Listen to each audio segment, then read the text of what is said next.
Bonjour à tous.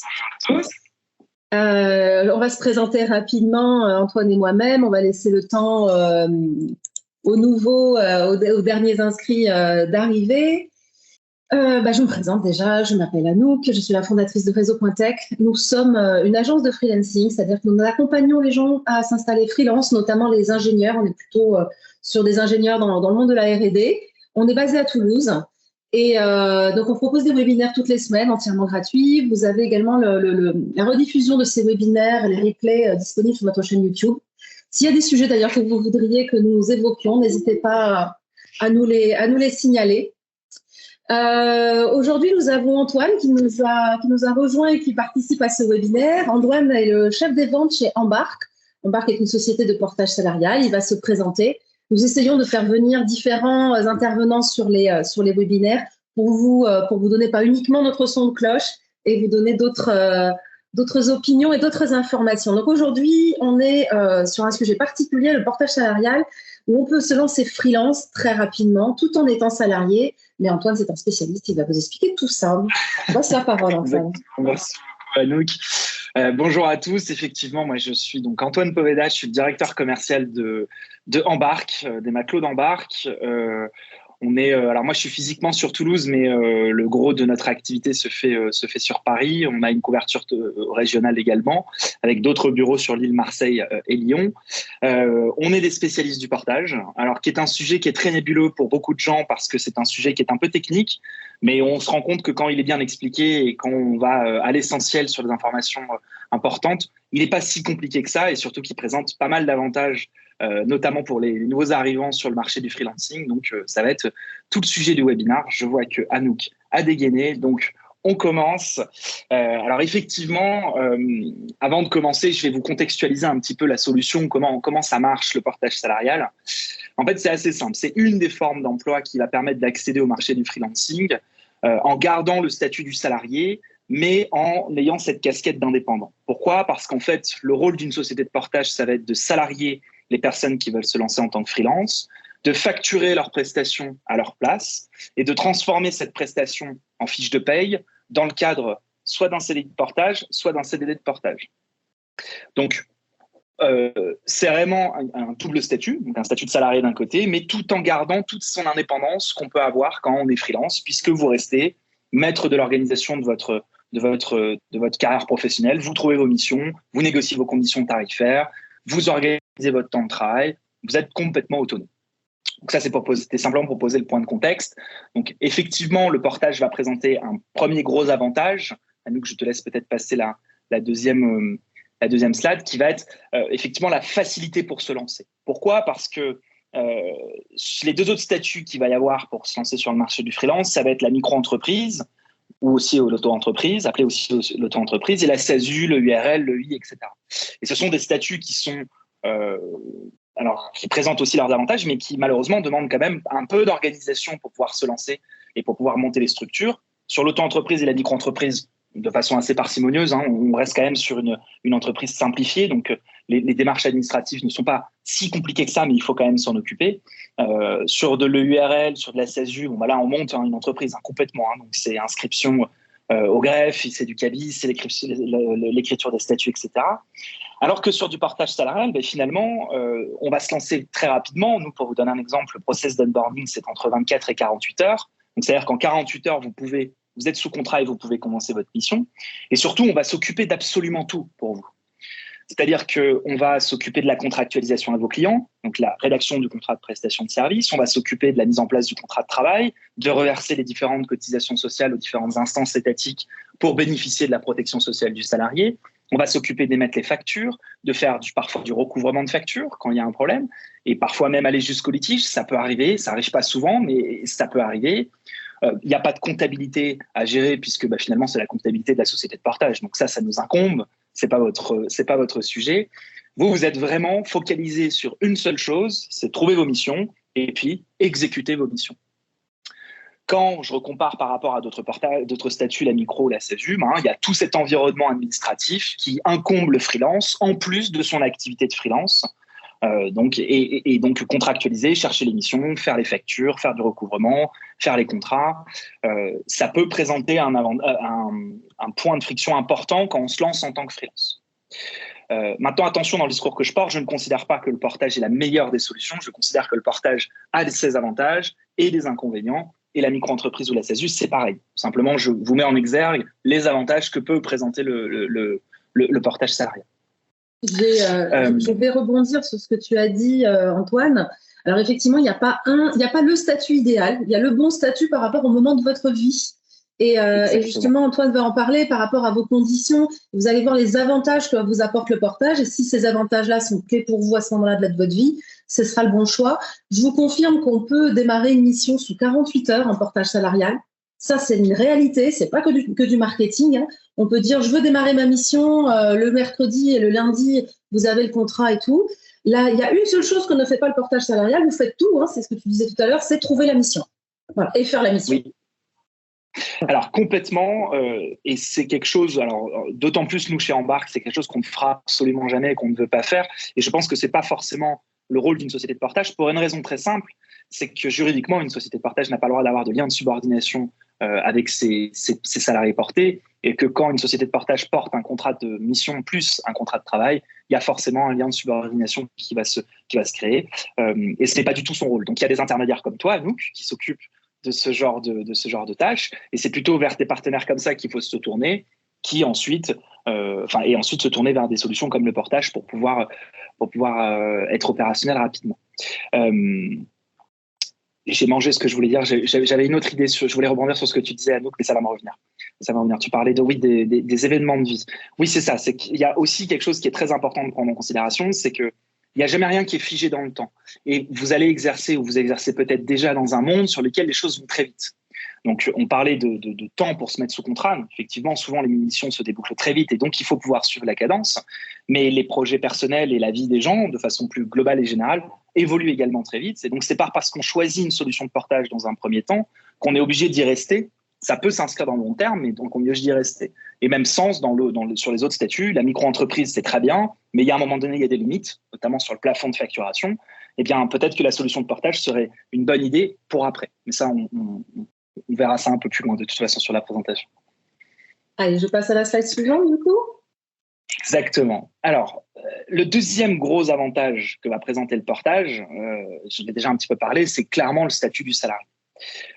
Quand on le met en parallèle avec les autres statuts qui vont exister, sur de la micro-entreprise ou sur de la SASU, vous êtes complètement indépendant, vous êtes soumis au régime de l'indépendant. Alors, quand on est sur un système SASU, URL, etc., on peut aussi être salarié assimilé, mais malgré tout, ça ne sera jamais plus protecteur que le statut de partage salarial. Pourquoi ? Parce que vous avez exactement le même statut que quand vous êtes sur du salarié classique. C'est-à-dire que vous cotisez au Pôle emploi, à la retraite cadre, à la sécurité sociale du salarié. Vous avez une mutuelle d'entreprise, des tickets restaurants, un CE d'entreprise, un PE Perco, une prévoyance, une responsabilité civile professionnelle. Absolument tous les services qu'on pourrait avoir si on était dans un schéma classique de CDI classique. Et c'est finalement le statut qui est le plus protecteur en France versus le statut de l'indépendant. Et surtout, ça va pouvoir aussi permettre de faciliter les projets personnels. Donc, souvent, le portage salarial est utilisé aussi par les primo-accédants qui veulent découvrir le monde du freelancing, voir ce que ça fait finalement de travailler dans des entreprises avec des collègues différents tout le temps, avec une date de début, une date de fin de mission, un projet un peu spot, mais derrière pouvoir se sécuriser, d'une part avec le statut du salarié pendant la mission et d'autre part avec ce filet de sécurité du Pôle emploi quand il va y avoir des intermissions. Parce que ça, c'est aussi un vrai sujet quand on est freelance, c'est d'enchaîner les missions, c'est d'être en capacité de pouvoir avoir du travail en permanence. C'est le cas pour beaucoup de freelances en France, ça l'est moins pour certains autres, mais surtout au début quand on se lance, on n'a pas beaucoup de réseau, c'est les premières fois qu'on intervient sur ce type de métier-là, il faut toujours avoir un filet de sécurité. Là, ce n'est que mon avis, ça n'engage que moi, mais je pense que le filet de sécurité du Pôle emploi est toujours un bon avantage. Est-ce que ça peut être intéressant si on quitte un CDI et que du coup on a démissionné, qu'on n'est pas éligible à Pôle emploi, de passer d'abord par le portage salarial pour un peu réouvrir cette voie ? Alors complètement, tu as complètement raison, Anouk. C'est que aujourd'hui en France, la disposition pour ouvrir des droits au Pôle emploi, c'est 6 fiches de paye minimum, donc c'est 6 mois. Si on fait une démission après un contrat de travail, effectivement, on va complètement s'asseoir sur tous les droits qu'on a cumulés. Et donc, on a aussi des consultants qui vont passer par Embark ou par des boîtes de portage pour faire 6, 7, 8 mois de mission, avoir une petite assise Pôle emploi, soit pour les intermissions, soit aussi pour utiliser des dispositions comme l'ACRE ou l'ARS auprès de micro-entreprises ou les utiliser par l'intermédiaire de CESU. Donc complètement, passer par du portage salarial après avoir fait une démission est une bonne idée pour réouvrir les droits au Pôle emploi. Donc ils seront moindres évidemment que sur le précédent emploi, puisque en général quand on est en CDI, on a travaillé pendant un petit bout de temps, mais qui permettent déjà d'avoir ce petit filet. Très bien.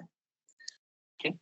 Je rajoute que vous pouvez poser des questions sur la conversation, il y a un chat, et nous regarderons les questions et je les poserai à Antoine. N'hésitez pas, si vous avez un cas particulier ou une question spécifique. On passe à la suite ? Super. Alors, passons à la suite.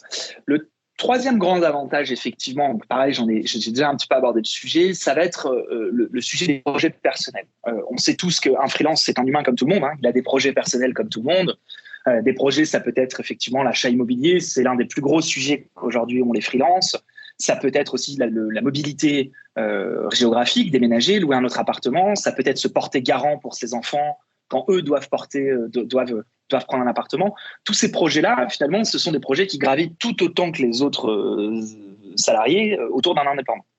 Et donc, le statut du portage, qui est un statut de salarié classique, permet justement de ne pas trop impacter ces projets-là. Alors, je mets le mot « trop » devant cette phrase. Pourquoi ? Parce que ça sera toujours plus simple que quand vous avez un CDI classique. Ça, c'est indéniable.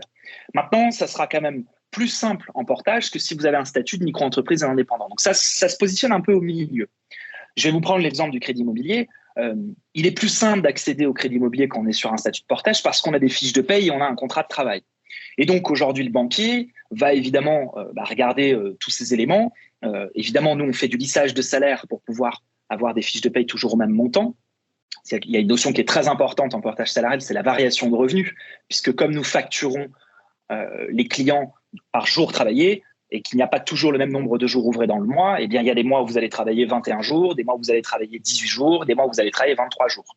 Et donc, on peut avoir des variations de revenus sur les fiches de paye. Et ça, le banquier, il n'aime pas trop ça. Et là, je vous parle en tant qu'ancien banquier. Moi, je l'ai été. On a tous des défauts. C'est mon plus gros défaut. J'ai été banquier. Mais donc, toutes ces problématiques-là, j'ai dû les traiter et j'y ai été confronté.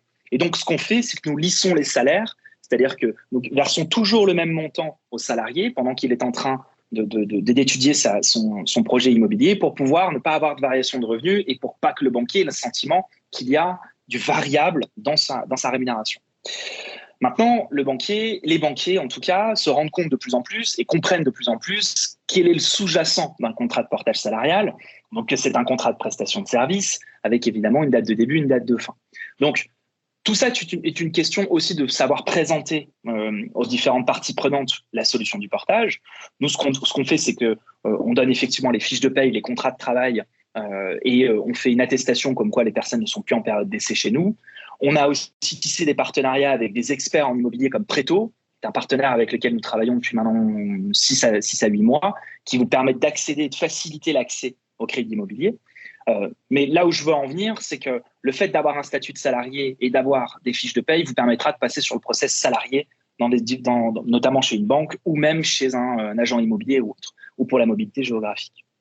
Donc, c'est un gros point également qu'ont soulevé les freelances en France, c'est ces problématiques qu'ils vont avoir par rapport à leur projet perso et que le portage salarial permet aussi de pallier. Est-ce que vous avez des questions sur ce point ? Oui, on a des questions. On a plusieurs questions. Tu vas voir, on a plein de sujets.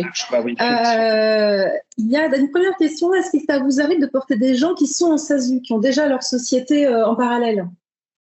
Alors, cette personne anticipe un tout petit peu la prochaine partie. Alors, effectivement, en fait, le portage salarial, vous pouvez cumuler le statut. En fait, on peut cumuler tous les statuts en France.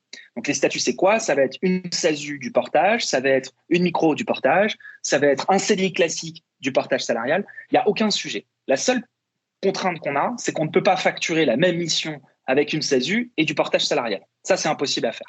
c'est chacun sa mission. Et on a beaucoup de managers et de consultants chez nous qui vont avoir une micro-entreprise d'un côté et le portage salarial. Ils vont faire passer les grosses missions sur le portage salarial pour cumuler de la protection sociale et qu'on s'occupe de toute la partie administrative. Et toutes les missions spot qu'ils vont avoir, notamment par exemple des missions de formation ou des missions de coaching, ils vont les faire passer sur leur micro-entreprise pour optimiser leurs revenus. Pour la SASU, c'est le même principe. Là, j'ai pris l'exemple de la micro-entreprise, mais on peut prendre l'exemple de la SASU sans aucun problème. Donc complètement, vous pouvez cumuler les deux statuts. Justement, il y a encore sur l'accumulation, mais peut-être tu l'abordera aussi tout à l'heure. Est-ce qu'on peut rester en CDI et travailler en freelance en temps partiel? Et après, si le freelance nous plaît, on quitte notre CDI, on passe 100% sur le freelance. On a commencé à tâter un peu le terrain.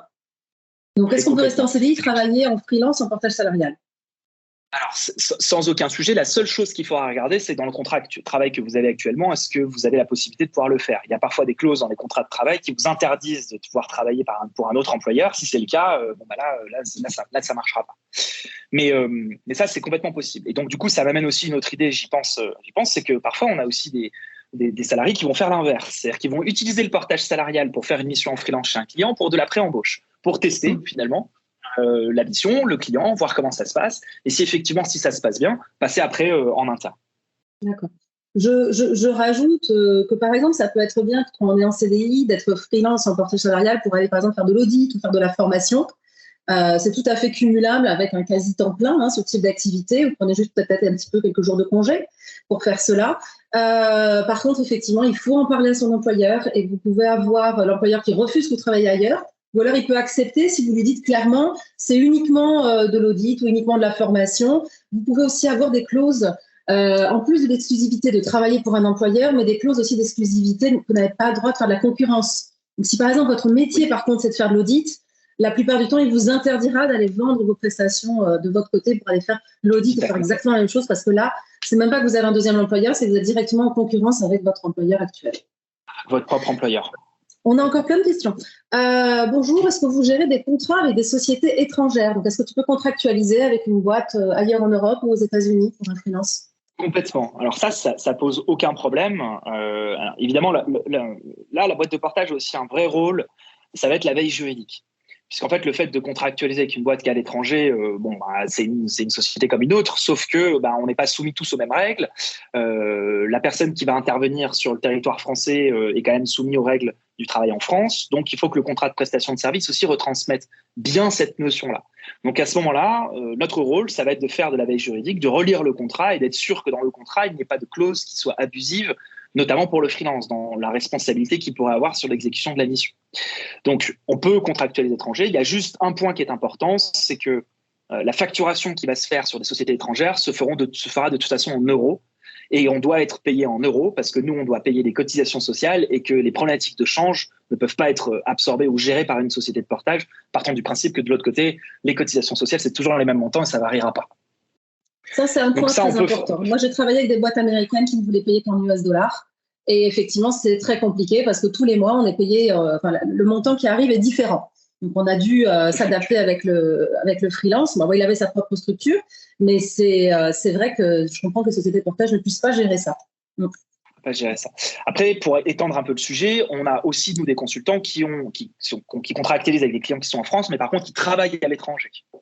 Et ça, c'est complètement possible. C'est-à-dire que vous allez être détaché dans un pays étranger, donc vous allez continuer à être soumis et vous allez continuer à bénéficier de la protection sociale française. Simplement, votre employeur, donc la société de portage, va spécifier aux différentes instances étatiques que vous exercez votre métier à l'étranger et que s'il vous arrive quelque chose à l'étranger, vous continuez à être couvert par la sécurité sociale en France, la prévoyance d'embarque, la mutuelle, etc.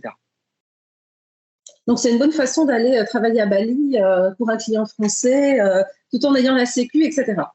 Ok, intéressant. Complètement. Il faut juste une prérogative, c'est que ce client à Bali, il ait un bureau. Il faut qu'il ait un bureau à Bali. Si c'est le cas, il n'y a pas de souci. On a une question un peu spécifique sur les indemnités chômage. Je ne comprends pas pourquoi les indemnités chômage seraient moindres après une période de portage. Dans le cas où on passe du salariat au portage salarial via une démission, ils pensaient en fait que les indemnités chômage allaient prendre en compte toutes les années de cotisation préalables. Alors, on va rentrer dans un sujet qui est un peu épineux, le sujet du Pôle emploi. Alors, ce que je voulais dire déjà tout à l'heure, je vais exprimer un petit peu plus, c'est qu'évidemment, le Pôle emploi, vous avez le montant de Pôle emploi qui vous êtes versé va être calculé sur une durée pendant laquelle vous avez travaillé. Ce que je voulais dire tout à l'heure, c'est que si vous avez passé 10 ans en CDI, vous faites une démission et que vous faites 6 mois de portage, vous n'aurez pas autant de droits que si vous aviez activé vos droits sur le CDI sur lequel vous avez bossé pendant 10 ans. Pourquoi ? Parce que le Pôle emploi raisonne sur un fonctionnement très simple, c'est un jour cotisé, un jour indemnisé. Alors là, il y a une réforme qui va passer le 2 février qui va modifier un peu cela, mais gardez à peu près ça en tête.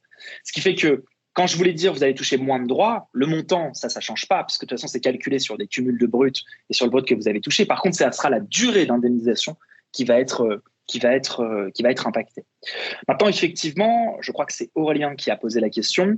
Il existe une disposition au Pôle emploi qui dit qu'on peut aller chercher les droits, même quand on a démissionné de son précédent emploi, si le contrat de travail de votre nouvel employeur est rompu dans les 90 premiers jours de collaboration. Donc, effectivement, si on rentre dans ce cas-là, vous allez pouvoir activer vos droits de votre précédent emploi. Maintenant, en général, quand on se lance sur des missions de freelance, la durée moyenne, des missions chez nous est entre 6 et 7 mois. Donc, on est rarement dans ce cas de figure-là. Je ne sais pas si j'ai été clair. Oui, c'était clair. On va faire un webinaire spécifique autour de Pôle emploi parce qu'il y a beaucoup de questions sur ce sujet-là. Après, moi, j'ai quand même un message très global sur Pôle emploi. C'est que je trouve des fois que les ingénieurs français sont très, très regardants sur les aides, l'accompagnement, etc. qu'ils vont avoir. Et moi, je vois des freelances à la fin de la première année qui ont été à Pôle emploi, qui se retrouvent avec un problème tout bête, avec énormément d'impôts payés, parce que, par exemple, ils ont une SASU qui a gagné du coup de l'argent, alors qu'eux, ils ne prenaient pas d'argent dessus et qu'ils avaient Pôle emploi. Ce que je veux dire, c'est que si vous avez un bon business model, que si vous êtes dans un bon métier, ce n'est pas forcément la problématique. Pôle emploi, c'est plutôt votre filet de sécurité. Donc, c'est de vous dire, j'ai une grosse période qui va arriver devant moi. Je sais que pendant X mois, je vais avoir beaucoup de mal peut-être à trouver une mission, et notamment la période Covid. C'était évidemment mieux d'être en portage salarial quand le Covid nous est tous tombés dessus que d'avoir une autre structure.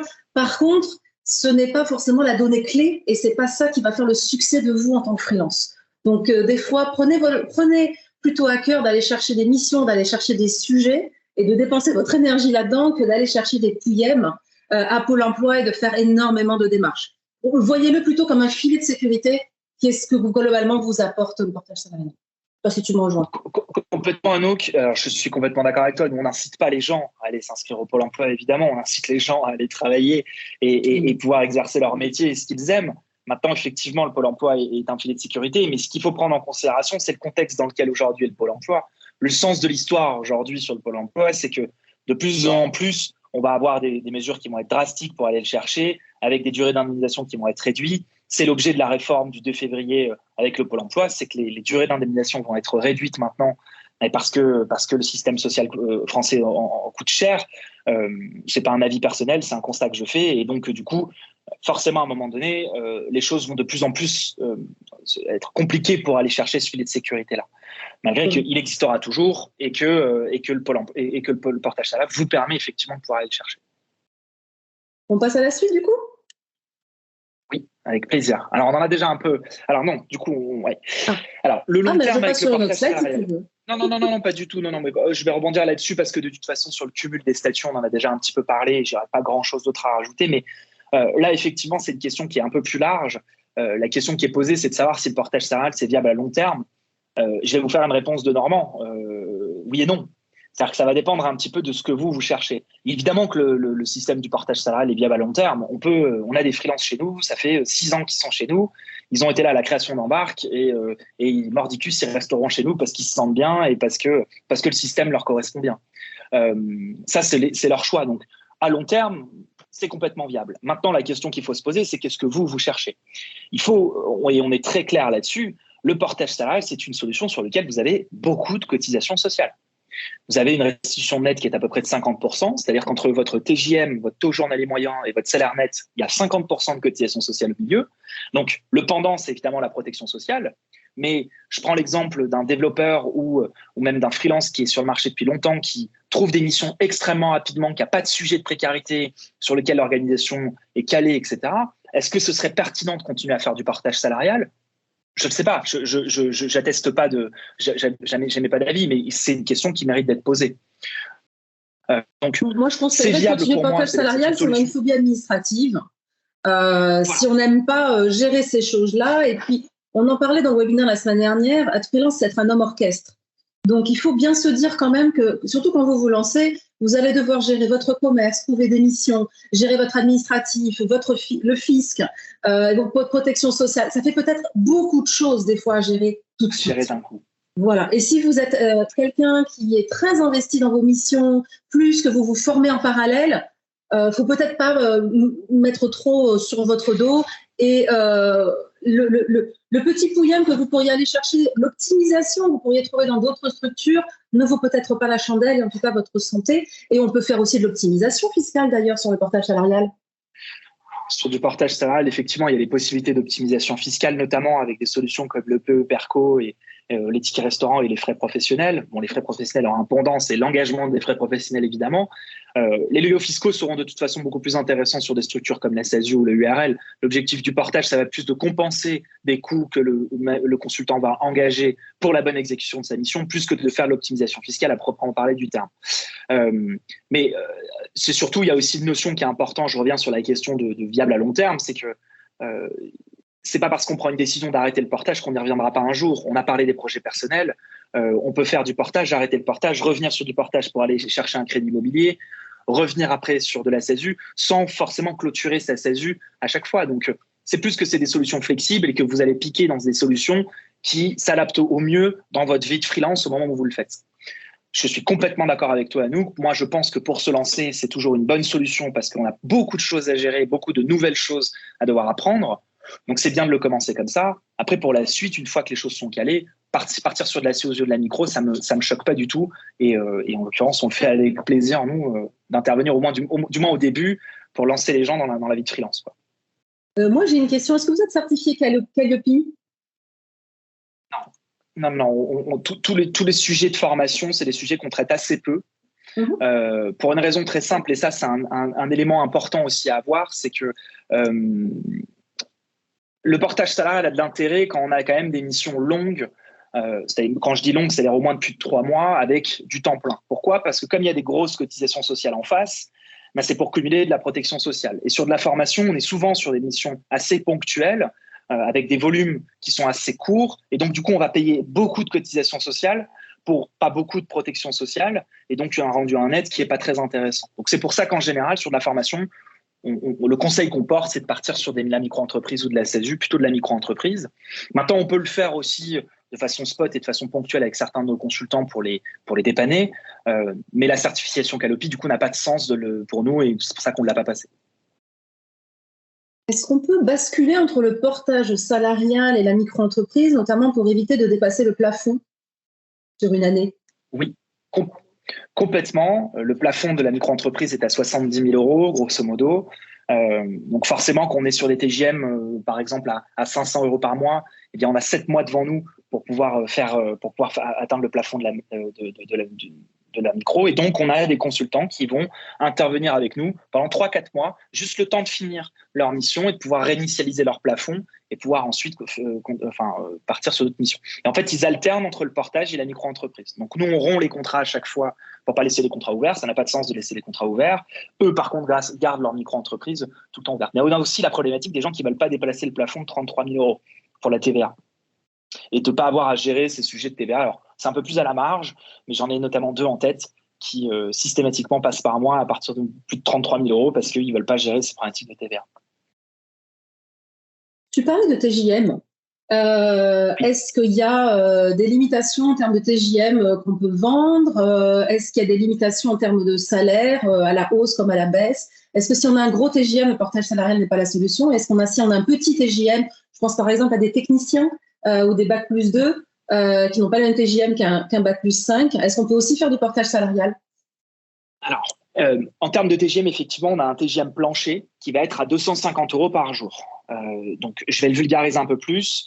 En gros, ça donne un package brut annuel à peu près entre 40 et 42 000 €.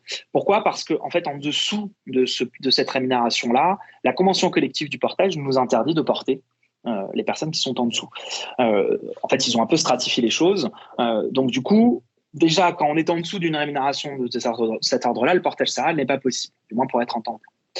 Ensuite, effectivement, il y a aussi des prérogatives sur des métiers. Nous ne pouvons porter que des métiers à profession intellectuelle, évidemment, pas de métiers d'aide à la personne, pas de métiers manuels. Tout ça, ce sont des métiers que nous, on n'a pas le droit de porter, qui, je pense, sont réservés plutôt à l'intérim.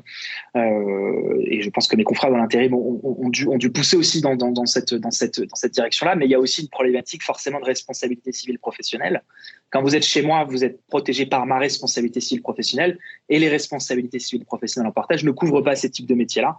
Donc, ça veut dire que si vous arrive quelque chose, vous n'êtes pas couvert. Et les champs de couverture de responsabilité civile professionnelle, c'est en général pour des choses assez graves. Donc, c'est important qu'on soit bien dans les clous sur ce sujet-là. Et pour les TJM hauts, je sais que parfois certaines personnes m'ont dit « Ah mais j'ai un TJM très élevé, je ne peux pas faire de portage salarial, ce n'est pas optimal pour moi ». Alors, je ne suis pas d'accord avec ça. Les TJM hauts, en fait, ce qui pourrait poser problème sur les TJM hauts en portage, ça va être les frais de portage. On va aborder le sujet. Clairement, une boîte de portage va prendre une commission et souvent, c'est des pourcentages. Donc forcément, plus on a un TJM qui est haut, plus on a des frais de portage qui vont être élevés pour le même service, que vous ayez 250 € de TJM ou que vous ayez 1000 € de TJM. Donc ça, pour moi, ça peut être un vrai point de friction qu'on a complètement balayé d'un revers de la main avec Embark en faisant très simple, c'est qu'on plafonne de frais. Donc on ne prend jamais plus de 600 € de frais de portage tous les mois. Comme ça, au moins, on n'a pas de sujet là-dessus. Après, sur les TJM hauts, justement, moi, j'aurais tendance à dire que le portage salarial peut avoir un vrai intérêt, notamment pour tous les volets protection sociale. Après, si effectivement le but est d'optimiser ses revenus, qu'on soit sur du TJM haut ou du TJM bas, le portage n'est pas fait pour cela. On va plutôt partir sur de la SASU. Très bien, merci beaucoup. Tu veux que je passe à la slide suivante? Et je vais te poser des questions. J'entends dire que, du coup, peut-être passe à la slide suivante, comme ça tu as le temps de regarder les questions qui nous ont été posées. Alors, donc, il y a un autre statut avec le portage salarial. Alors, on en a déjà pas mal parlé, du coup, puisque Anouk, effectivement, tu me posais la question de savoir si on pouvait passer de la micro-entreprise au portage avec les systèmes de plafond. On a parlé effectivement du fait d'être en CDI classique et de faire du portage salarial en même temps. Donc, on peut complètement cumuler deux statuts. Nous, ce qu'on pense et ce qu'on dit et ce qu'on fait, c'est que quand vous arrêtez de passer par une société de portage, on rompt le contrat parce que pour pas laisser des contrats de travail ouverts avec des fiches de paye à zéro, ça n'a pas vraiment de sens. Et notamment par rapport aux problématiques de Pôle emploi, ça peut poser des problèmes. Mais on peut sans aucun souci pouvoir cumuler le portage et n'importe quel autre statut en France. Et la retraite, sous réserve sur le CDI. Ou étudiant aussi? Alors, étudiant, on va pouvoir, mais on a toujours la limite de rémunération, le plancher de rémunération. Et donc, en général, un étudiant à 250 € de TJM, c'est quand même assez rare. Donc, c'est pour ça qu'on a très, très peu, nous, d'étudiants chez Embark. Et la partie retraite? Alors, c'est-à-dire par rapport à est-ce qu'on peut être retraité chez sa retraite et être en portage salarial pour faire des missions? Complètement, et on en a une petite dizaine chez nous, soit de jeunes retraités, soit des retraités qui sont un peu plus avancés dans l'âge, qui en fait souhaitent continuer à avoir une activité et vont travailler en temps partiel. Donc ils vont intervenir une semaine par mois chez les clients, et donc on va les porter. Alors c'est un avantage, du coup c'est un statut qui est assez désavantageux pour eux, pour une raison très simple, c'est qu'ils vont cumuler à toutes les cotisations sociales, mais pour les autres. Parce que eux bénéficient déjà de la retraite, ils vont pas aller chercher leur Pôle emploi, la sécurité sociale et les mutuelles, tout ça c'est déjà dans la retraite. Donc effectivement, ça va leur coûter pour le coup. D'accord. Petite interruption. Vous entendez? J'ai une petite interruption de connexion, je crois. On t'a récupéré. Oh, super. Donc oui, je disais qu'effectivement, en statut retraite, on peut le faire, mais ça va coûter cher par rapport à ce que c'est. Maintenant, c'est peut-être aussi le prix de la tranquillité. Parce que monter une structure quand on est en retraité, je ne sais pas si c'est très pertinent. D'accord. Par contre, s'il nous manque des trimestres à la retraite, on peut faire du portage salarial et ça nous permettra d'acquérir les trimestres qui nous manquent. Complètement, et c'est pour ça que nous, il y a un marché qu'on adresse très bien, qui est le marché du management de transition, qui sont en général les gens qui sont un peu plus avancés dans l'âge et qui ont un peu plus d'expérience, et qui, quand ils ont été en structure indépendante, vont passer pour du portage pour finaliser finalement tous les problématiques de retraite, quoi. On a une question sur la différence entre une société de portage comme la vôtre, Embark, et une couveuse locale, c'est-à-dire avec des contrats CAPE, 4 ans. Donc, on parle des coopératives d'entreprise. Quand vous entendez couveuse locale? Moi, je crois que c'est les 4 portages. D'accord. Ah oui, Oui, non, c'est ça. oui. C'est les coopératives. Alors, en fait, les coopératives, c'est un peu le même mode de fonctionnement. La coopérative va être un peu différente. Déjà, ça va être beaucoup utilisé par les métiers qu'on peut pas porter, parce qu'il y a des métiers aussi dont j'ai pas parlé, qu'on peut pas porter, c'est toutes les professions réglementées.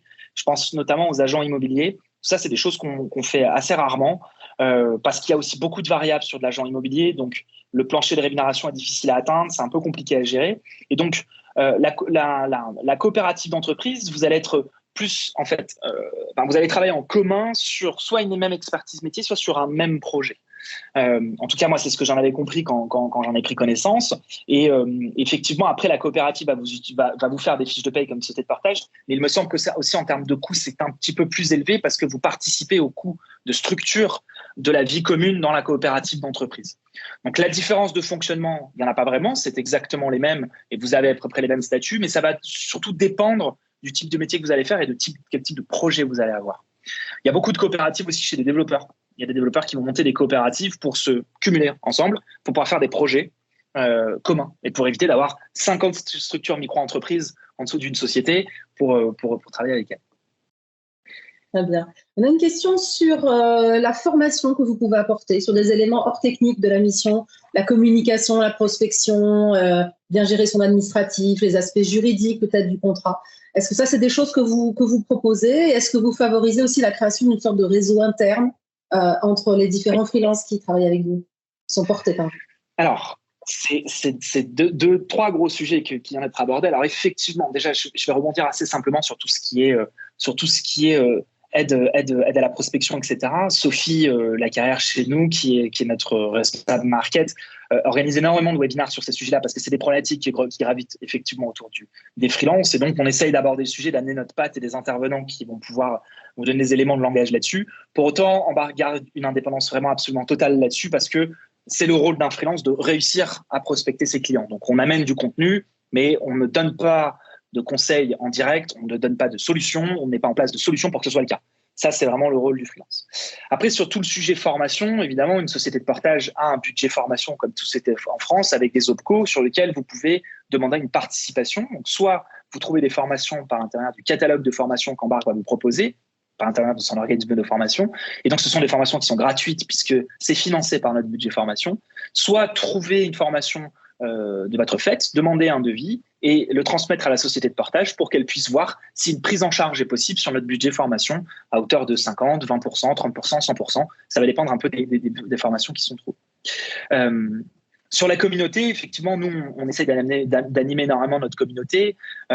C'est tout le problème d'animer une communauté de freelance. Ce sont des gens qui vont être complètement dispatchés en France sur des métiers complètement différents. Donc, c'est parfois un peu difficile de les fédérer. Donc, on va les fédérer autour des événements qu'on va faire. Donc, webinaire, je vous en ai déjà parlé, mais on fait aussi également beaucoup d'événements physiques pour que les gens puissent se rencontrer, créer un peu de lien.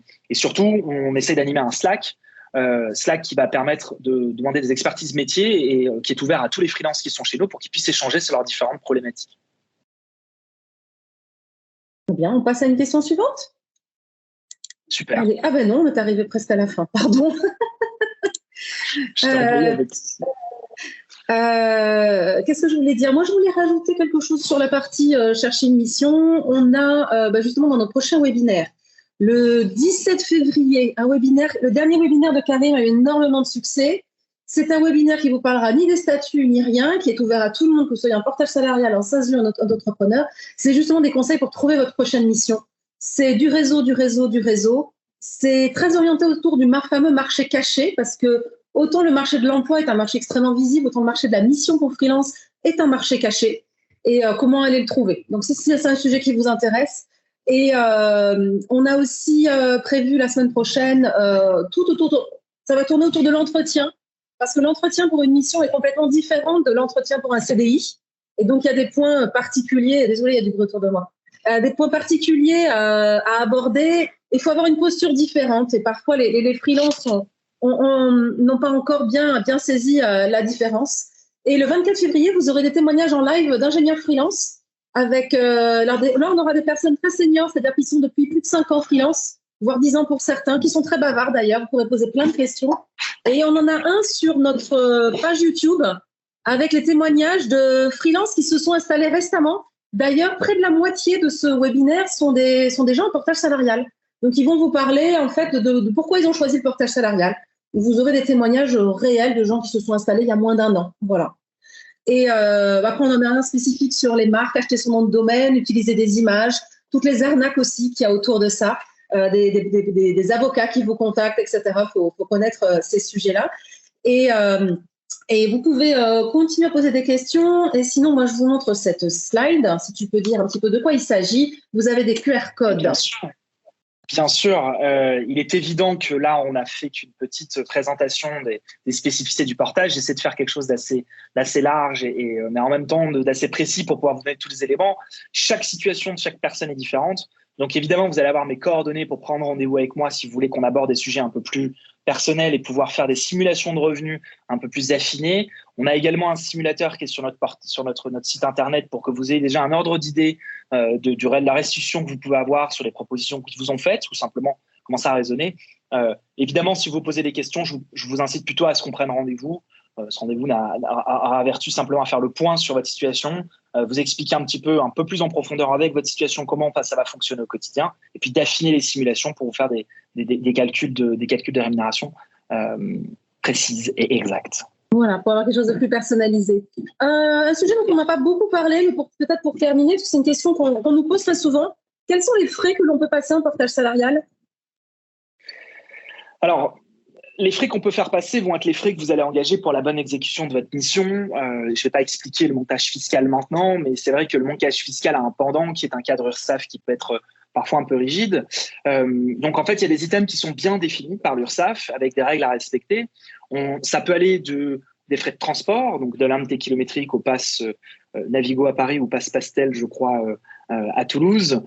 Ça peut être des frais de repas, ça peut être de l'équipement, ça peut être de la prise en charge de frais de télétravail, donc de la box, de l'abonnement téléphone, ça peut être du loyer, voilà, ça peut être plein de choses. Simplement, tous ces frais-là doivent être justifiés et engagés pour la bonne exécution de la mission. Si on achète un PC, un écran, etc., on peut les passer en frais. Alors, on peut les passer en frais, effectivement. Si on n'est pas sous la disposition télétravail, ça sera avec un montant facture maximum de 500 € hors taxe. Si on est sur la disposition télétravail de l'URSSAF, on pourra passer 50% de cet achat en frais déductibles dans la société de portage. Alors ça, ce sera pour tous les objets électroniques. Même principe pour l'équipement. Si on veut acheter un bureau, une chaise, des choses comme ça, ça va être 50% en prise en charge. Évidemment, il faut qu'il y ait du télétravail pour justifier l'achat de ce genre d'équipement.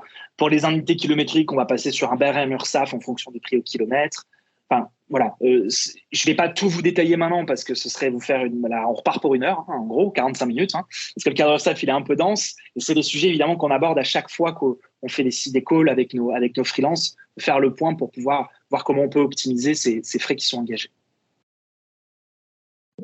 Donc oui, c'était pour dire, souvent on pense que la société c'est plus intéressant pour passer des frais, mais on peut aussi passer ses frais en portage salarial. Merci beaucoup Antoine, je pense qu'on n'a pas d'autres questions supplémentaires. Je vais te laisser conclure. Eh bien, écoutez, merci à tous pour ce petit webinaire. Vous avez du coup mes coordonnées, vous avez les coordonnées d'Anouk. Je vous souhaite du coup un très très bon appétit. Moi, je vais aller déjeuner parce que j'ai pas eu le temps de déjeuner encore. Et je dis à très bientôt à tout le monde. Merci beaucoup, merci Antoine. Bonne journée à tous, bon appétit. Merci, bientôt. Au revoir.